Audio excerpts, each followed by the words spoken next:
you understand and have basic economic literacy, and you understand what is going on, you can position yourself much better. So it's better for your career and for your family. You can become wealthier and be more prosperous, but you're also not tricked as easily. So I think an important part of it is that, the important part is that you're going to see through lies and see through promises that are impossible. And very often politicians sell their agenda and sell their programs based on not necessarily lies always, but their exaggerations and their promises that they can't keep. And if you have just a little bit of economic understanding, you can see through that. And you can realize immediately that this is not a promise that they're going to be able to keep, or that this is a promise that if they actually pursue it, it's going to be way too costly. It's going to have a dark side, and we're going to lose a lot of other things. And what are those things? Because usually they don't talk about those. So you're going to be able to ask important questions as well. Well, the standard one used in economic education is the minimum wage, where politicians promise to raise people's wages and thereby people will become wealthier. But the problem is that politicians don't actually pay your wage. So politicians can't raise your wage. And the wage is, at least in a market setting, it's a representation of the value you create.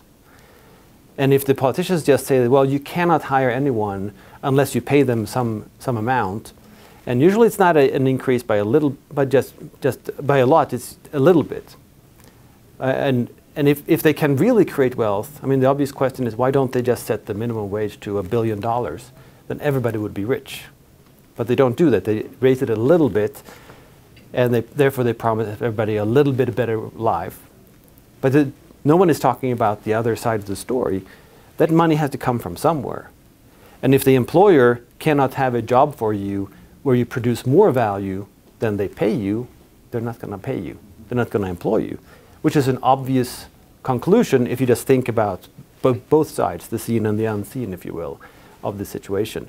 I think price controls are a very good example in Latin America. And we saw this again during the pandemic. They wanted to fix the prices of the masks and other things that were necessary to fight the virus. And you see it in Argentina. You have hundreds of prices that are fixed because it's the way that governments try to deal with the inflations that they are creating. How much is inflation in Argentina? Over 100% a year right now. It's insane. And so it's the law of interventionism by Mises, right? Like they step in, the government steps in order to solve a problem and creates two more. They spend a lot of money promising things to people and subsidies because they don't have the money. They print the money, then they create inflation and they fix the prices, and there is scarcity.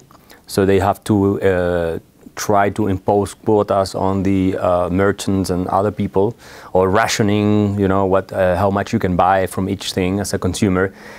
And it's a disaster in the end.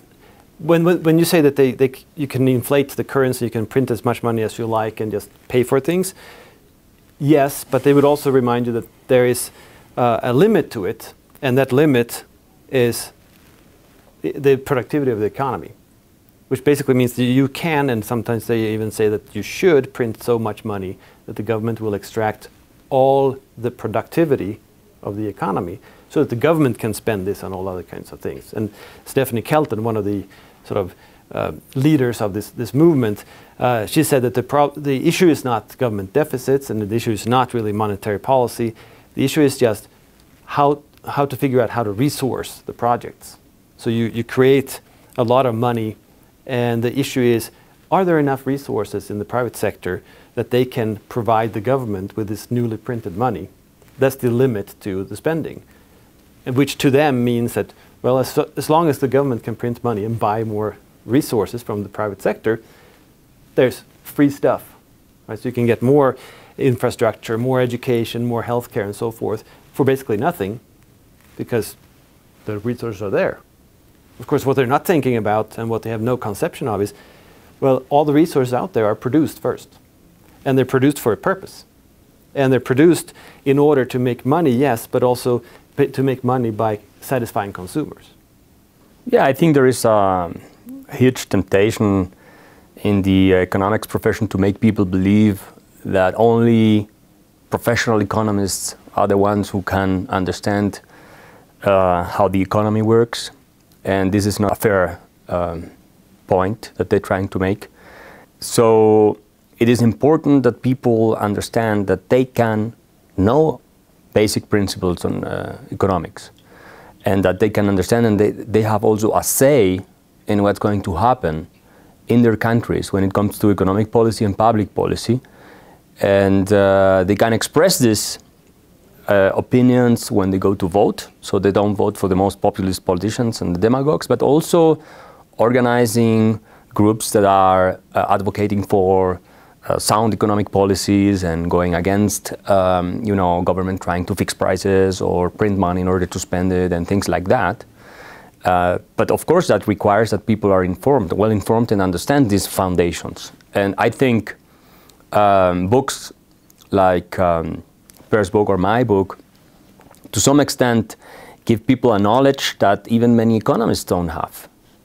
And that's why many economists are also responsible for huge disasters when it comes to economic policy that ruin lives, create misery for people, create poverty, or make it hard for people to,